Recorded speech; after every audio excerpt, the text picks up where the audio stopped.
Les nouveaux ministres font-ils partie d'un gouvernement réactionnaire, comme a fustigé le patron du PS, Olivier Faure? Une crainte que partage l'association SOS Homophobie contre le mariage pour tous, l'ouverture de la PMA aux couples lesbiens, l'interdiction des thérapies de conversion, la constitutionnalisation de l'IVG ou les droits des personnes trans, et parfois contre tout cela à la fois.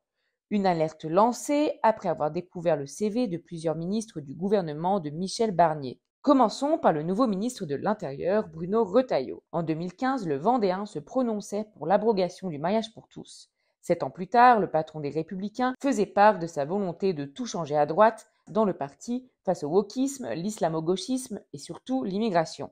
L'homme politique fait également partie des 72 parlementaires ayant voté contre la constitutionnalisation de l'IVG, tout comme Laurence Garnier. Un temps pressenti à la famille, la femme de droite a finalement été nommée secrétaire d'État à la consommation. La remplaçante d'Olivia Grégoire, mère de 4 enfants, ultra-conservatrice et fervente catholique, a également participé à la Manif pour tous. En 2016, en tant que vice-présidente du Conseil régional des Pays de la Loire, chargée de la culture, Garnier a retiré la subvention de 15 000 € à un festival LGBT. Le motif était qu'en hébergeant une réunion sur la GPA, l'événement avait fait la promotion d'une pratique illégale. En 2021, elle faisait partie des 28 sénateurs qui se sont opposés à la création d'un délit sur les thérapies de conversion. D'autres ministres sont aussi pointés du doigt pour leur prise de position.